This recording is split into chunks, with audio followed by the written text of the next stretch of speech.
क्या हुआ जब अचानक से अयोध्या में रामलल्ला की मूर्ति स्थापना के दौरान प्रकट हुए साक्षात हनुमान जी।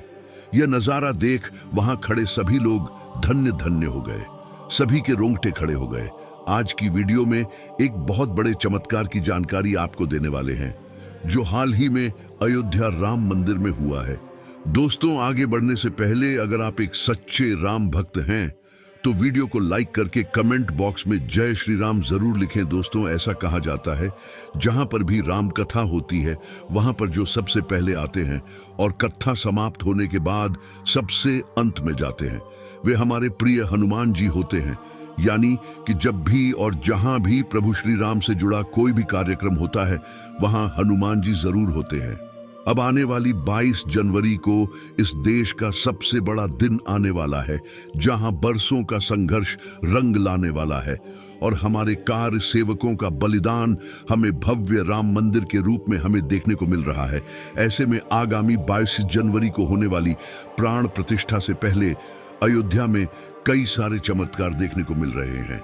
लेकिन अब जब इतना बड़ा प्राण प्रतिष्ठा का समारोह अयोध्या में होने जा रहा है तो इस बात की तो गारंटी है कि किसी ने किसी रूप में हनुमान जी वहां पर जरूर मौजूद होंगे। और वही एक बड़ा चमत्कार अब अचानक से अयोध्या में देखने को मिला है।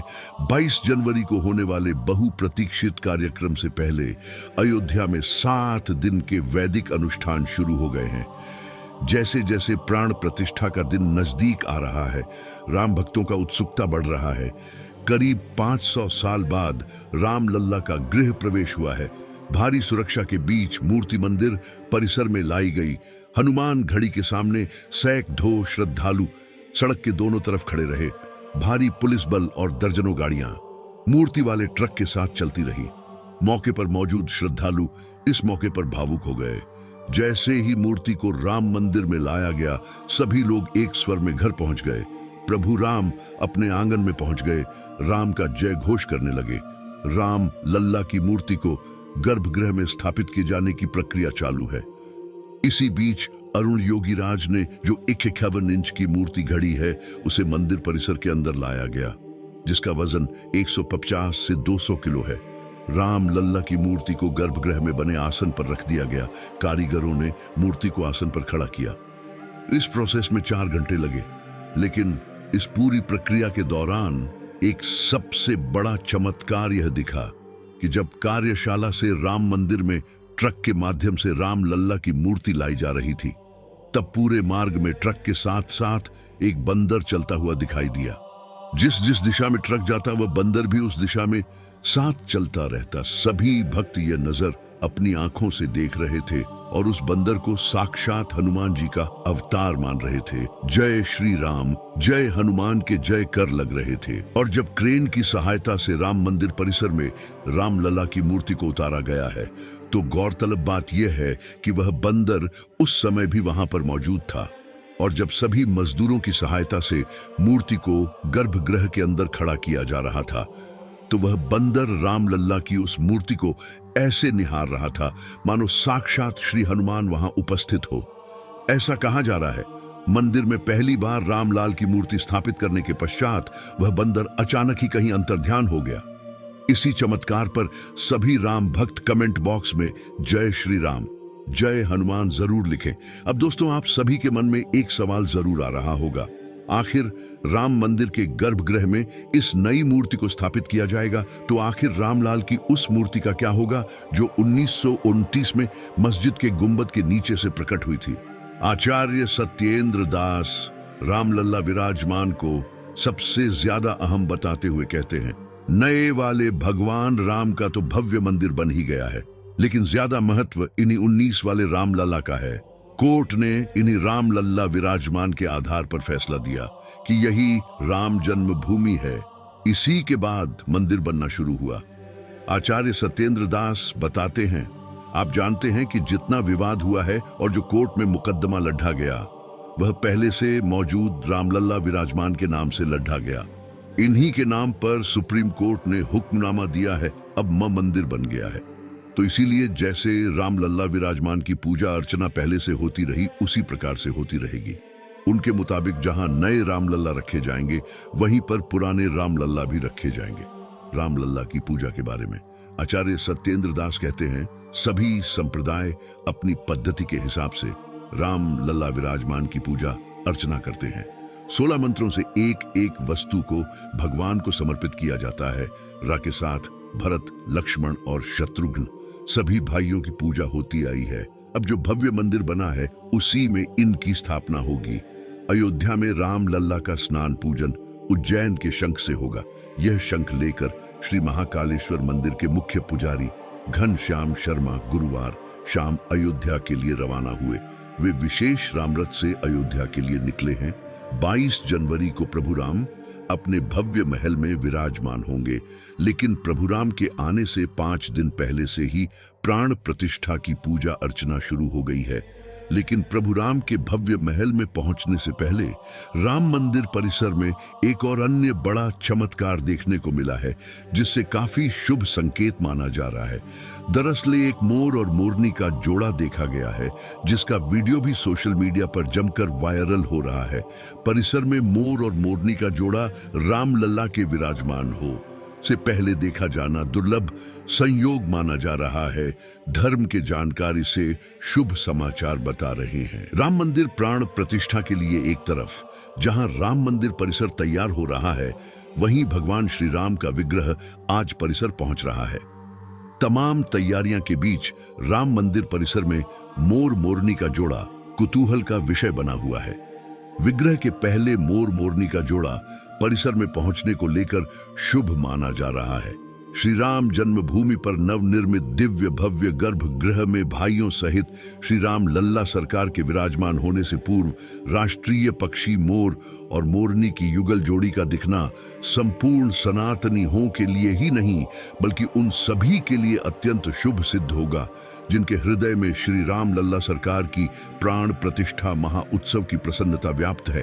भारतीय सनातन संस्कृति और इतिहास के ने पलटते रहे और बार बार राम जन्मभूमि स्थान पर विध्वंस और निर्माण के साथ साथ राम लल्ला की मूर्तियां भी बनती और बदलती रही। राम जन्मभूमि मंदिर में राम लल्ला की मूर्ति की कहानी बड़ी दिलचस्प है। आपको जानकर हैरानी होगी कि भव्य मंदिर में स्थापित हो रही राम लल्ला की यह मूर्ति अयोध्या में राम जन्म स्थान पर स्थापित होने वाली चौथी मूर्ति होगी। आप जरूर जानना चाहेंगे कि राम लल्ला की बाकी की 3 मूर्तियों का इतिहास क्या है। आगे वीडियो में हम आपको बताएंगे महाराज विक्रमादित्य से लेकर बाबर काल और तब से अब तक, यानी 22 जनवरी 2024 की प्राण प्रतिष्ठा में स्थापित होने वाली राम लल्ला की इन 4 पवित्र मूर्तियों की कहानी। पहली मूर्ति का इतिहास कहता है, यह ऐतिहासिक मान्यता है कि प्राचीन काल में कभी अयोध्या नगरी का पुनरुद्धार उज्जैन के नरेश महाराज विक्रमादित्य ने कराया था। उन्होंने ही राम जन्मभूमि पर भव्य मंदिर बनवाया था।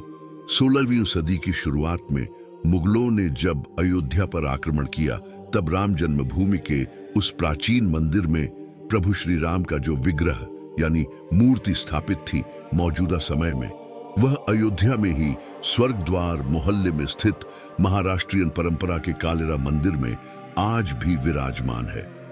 मान्यता है कि मुगल आक्रमण के समय तत्कालीन पुजारी ने इस विग्रह को अपमान से बचाने के लिए सरयू नदी में प्रवाहित कर दिया था, जो 220 साल तक सरयू की धारा में सुरक्षित रहा।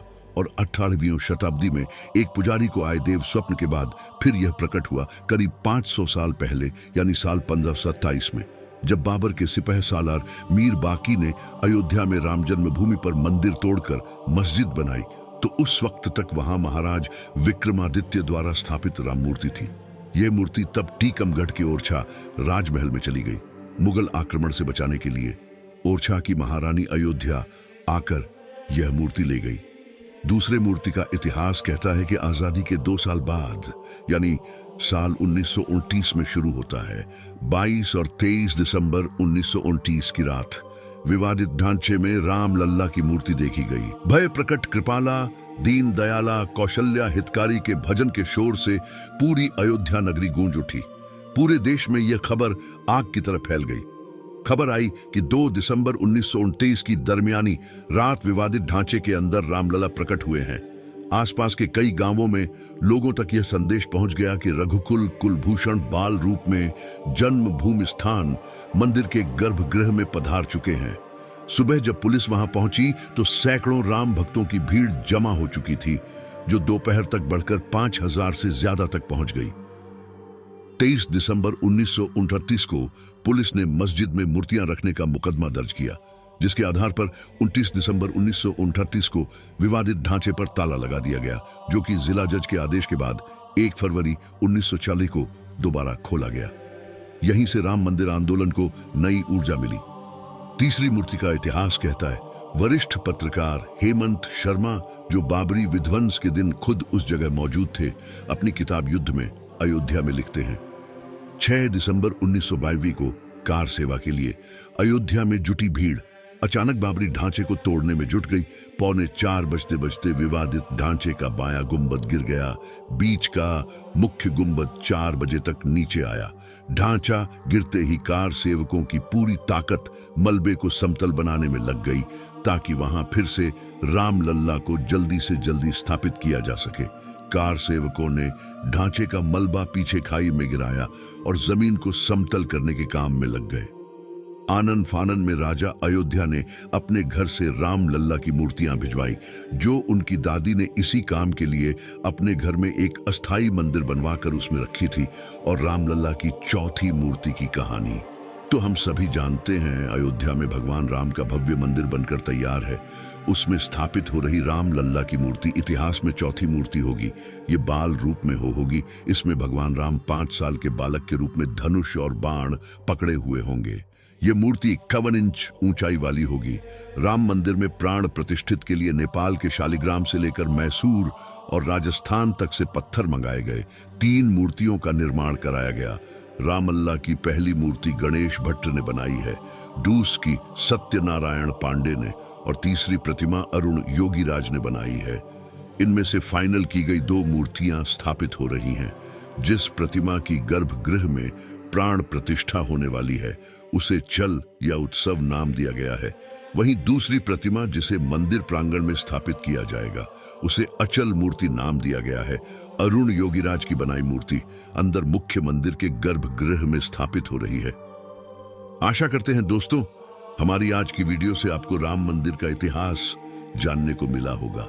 हमारा सौभाग्य है कि हम राम मंदिर के प्राण प्रतिष्ठा अपनी आंखों से देखने वाले हैं। वैसे मित्रों, आज का ये वीडियो आपको कैसा लगा, आप हमें कमेंट करके जरूर बताएं।